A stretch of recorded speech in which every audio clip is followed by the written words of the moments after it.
Hi, this is Daryn Jones, and welcome to ShowbizMonkeys.com. Around this town, I'm alright. Around this town, I'm alright. I mean, no consequence when you playing with the fire. Move to the left, man. No. So first of all, I'd like to welcome Daryn Jones to ShowbizMonkeys.com. Right on, I'm very happy to be here. Good to hear. So we're talking today about you coming up to the Winnipeg Comedy Festival in a couple weeks. But I want to kind of go back into your career a bit and kind of get to where we are now with you hosting a gala at the Winnipeg Comedy Festival. You started comedy really, really young compared to most people. I read that you started doing stand-up at 17. Yeah, I started doing stand-up comedy at 17. I called the amateur line at Yuk Yuk in Toronto. And I don't know if you know much about that, but you have to call the number, you leave your name, and you hopefully get a spot. And, you know, amateur nights are, it's drunks and weirdos and the crowd and these comics. So it's not ideal, but boy, it's a good way to learn how to do it. It's back when I was doing it, they called it sink or swim. Okay. And they used to play videos. So you'd go up, and depending on how you did, they used to play videos, either like, an audience applauding or, an atomic bomb going off if you were completely terrible. So it really was, it wasn't a, huggy, kissy, feely kind of thing. It was really trial by fire. And how are you even able to get into the club at 17? Well, that's a good question. The way Yuks worked, I actually don't know, but there were a couple underage people, and they just let it happen. Okay. Fortunately for me, but you're right. At other bar gigs, they would definitely have had to turn the other way. Yeah, well, I guess it worked out.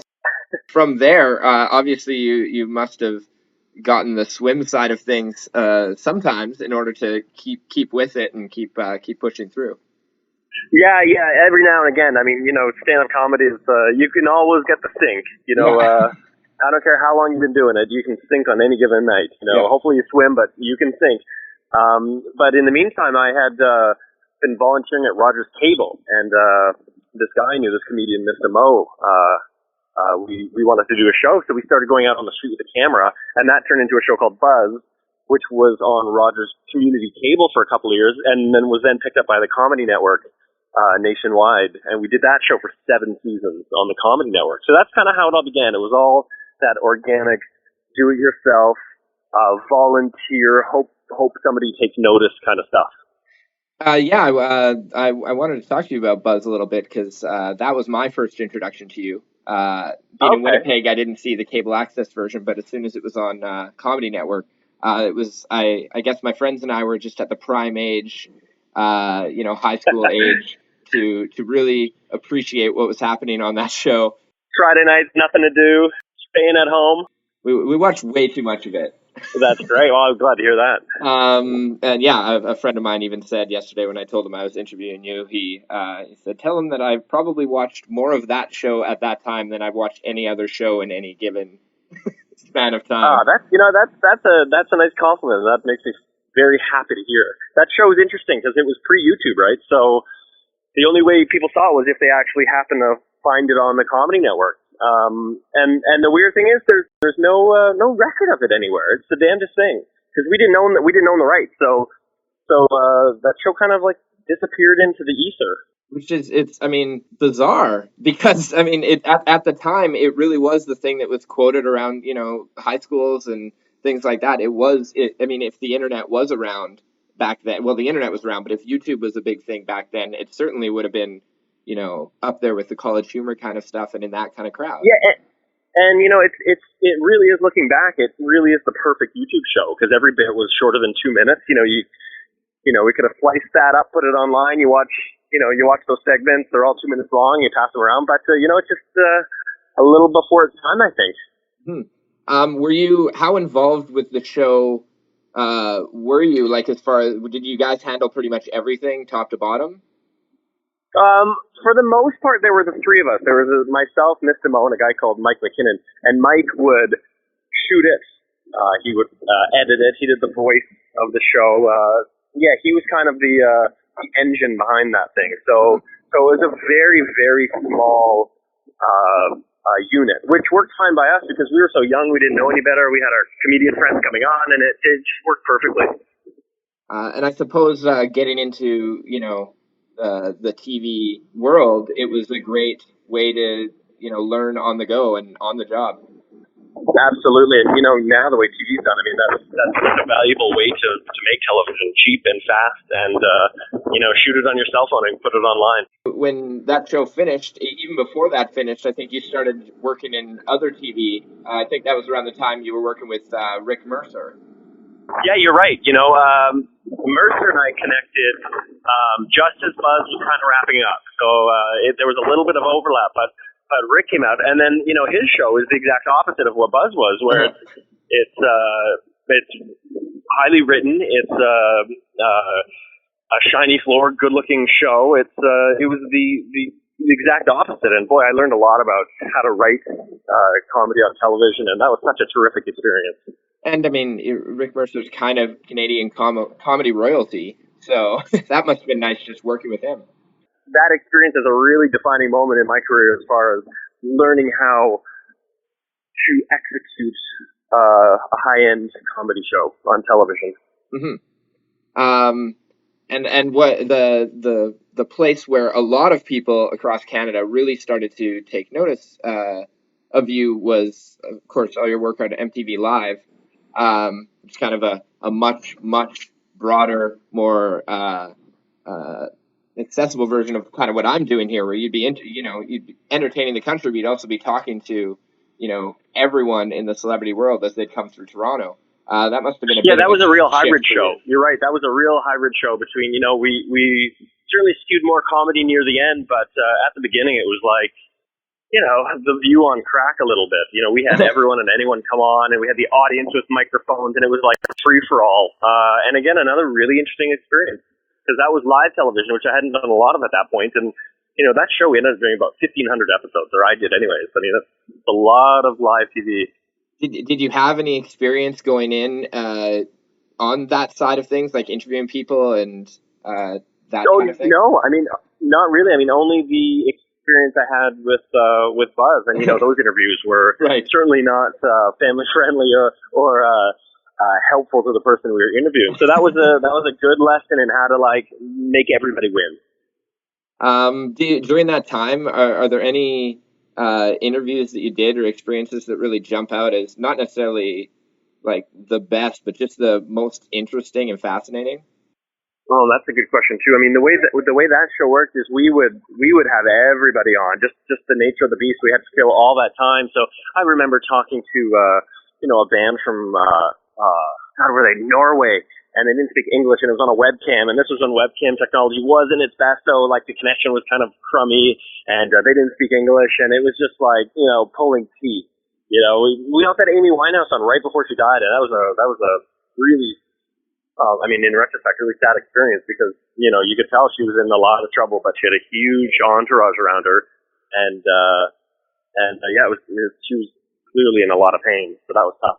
Well, I guess, like you said, with the amount of people that would end up on the show, you kind of cross the gamut there and end up talking to some pretty big people, but pretty interesting.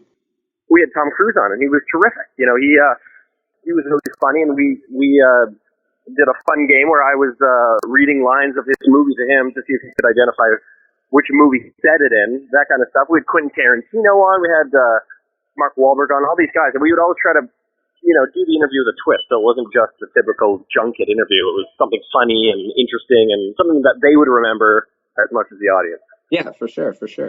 So at what point did you kind of realize that you'd kind of done what you could with that platform and we're ready to move on? That's a perfect way to put it, because I loved that show, and it was certainly my voice, and it was my show. I was running the engine by the end, but I didn't own it. And it wasn't mine in the sense that I didn't own that format and I didn't own that show, and I thought, this is silly. If I'm putting my heart and soul into this thing, I need to be reaping all the benefits. If it is actually mine. So then I started dipping my toe into the freelance world and figuring that side of things out. And it's been a really interesting, fun experience. through all the things you've done since MTV Live, which, Over the Rainbow was a big one that people saw. You've done work on Hockey Night in Canada. You've posted up stuff on your own YouTube channel. Have you really been keeping up with the stand-up comedy side of things? Yeah, I've done more stand-up in the last 2 years than I had in the previous 10. I've really re-immersed myself in the stand-up world because, one thing I've realized is if you've got the live show, then that's your calling card. What you do on stage is who you are and what you are. So it's been important to me to build that up and make that what I do. And so now I've got this big variety show that I do at universities and colleges around the country. It's so much fun. I have a lot of special guests on, a lot of stand-ups on.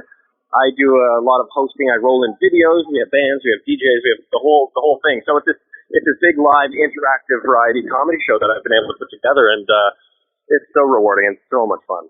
And as you mentioned before with Buzz and with MTV, like you didn't own any of that, and when it's your own show and it's live, there's nothing more you can own than that. Like that's you. Absolutely. So I've got that, and I'm developing a bunch of interesting projects with different production companies. I'm down in LA right now, taking a lot of meetings, and it's the broadcast landscape has changed so much that there's a lot of interesting opportunities right now, and it's an exciting time to be in control of your own creative content. Oh, for sure. Speaking of your own creative content, I noticed a few months back I was on your YouTube channel and saw you were having a little bit of fun with Rob Ford, as a lot of people were. Yeah. That was something, I was able to call some friends in the film world and say, I've got this idea. I wrote a script. We shot it just for YouTube. It wasn't meant to go anywhere else. It was just meant to have fun with it. And it's just another interesting little outlet. So something else you can do. How has it been being in a city run by Rob Ford? Oh my gosh. Well, it's been very interesting to have a world famous mayor. Anywhere you go now, it's Toronto's known for the crack mayor. So the nice thing is it's kind of made the point where, boy, it really does matter who you vote for. Whether you like him or you don't like him, your vote does matter. I guess Toronto will see what happens in the fall there. Yeah, I guess so. And it's a good word of warning to every other city. Watch them. Yeah. Well, we've had some of our own issues here in Winnipeg with our own mayor. So. We actually shot Buzz in Winnipeg many years ago. Oh, really? Down at the fort, and Portage and Maine. We were all over the place. Probably 10 or 12 years ago now. But and I actually lived in Winnipeg for a couple of years. Oh. When I was younger. Yeah. What brought you through here? My dad worked for the Bay, and so we moved around a lot when I was a kid, and we spent 3 years in Winnipeg in the early 90s. Okay. What did you like the city when you were here? Oh my God, yeah. You got your Polo Park, you got your zoo, you got you got it all. Yeah, we've got those two things for sure, and we have the Bay. Yeah, absolutely. Yeah, I love Winnipeg. It's such a great arts community in Winnipeg. Because I guess in the wintertime everyone's inside creating stuff because you can't go outside, and the music seems great. All the comics that come out of Winnipeg are so good.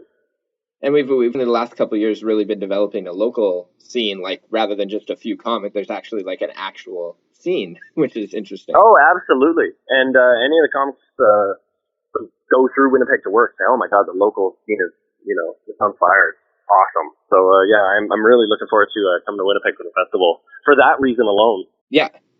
Do you know much about the particular show that you're hosting, the gala show at the Comedy Fest? Yeah, the gala show I'm hosting is First World Problems, which is perfect. We're talking about Rob Ford. I mean, that's a first world problem up to a T.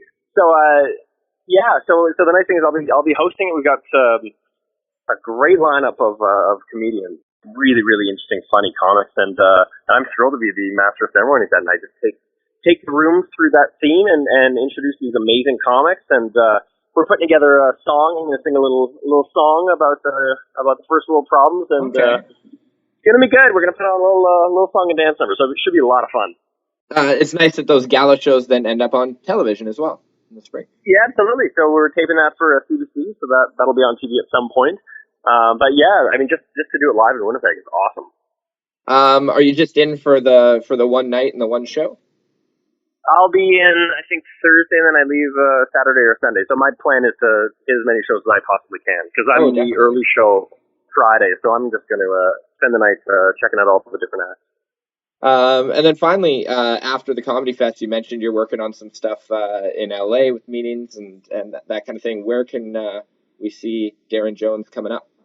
I just wrapped a series that I'm not allowed to talk about, but that will be rolling out in the fall. Yeah, for some reason I'm not allowed. I would tell you if I could, but I'm not allowed to mention it. But that'll be coming out in the fall. And then I've got a couple of shows in development in Canada and some interesting shows developing down in the States. So it's a fun time to be doing comedy, that's for sure. So people can follow you on social media and that kind of stuff. Yeah, I'm pretty active on Twitter. MTV Live is one of the first shows to incorporate Twitter into our daily program. Like because we were live, we could do a call out before a commercial break, and say like whatever it was, whatever silly thing, take a picture of your cat and send it to us. And we would, instead of using email, we would use Twitter. So they were all public. They were all, anybody could see them, and it really was a great way to show the country that there are a lot of people watching and everybody else is enjoying this experience. And then we get back from commercial break, and then immediately we could show pictures of their cats or whatever they had submitted. It was a really great way to use and interact with the audience. Yeah, social media has just changed the comedy world in general, and certainly television in a lot of ways. Yeah, you also have to know how to use it, and you got to know it's not the cure all, and it's not going to do itself. It's just another great tool to get your content out there. For sure. You're at Daryn Jones on Twitter? At Daryn Jones, yeah. Perfect. Exactly. And, people should follow you there, and I encourage people to check out your YouTube channel as well, because there's some funny stuff on there. Oh, right on. Yeah, great. And I'm looking forward to coming to Winnipeg. ShowbizMonkeys.com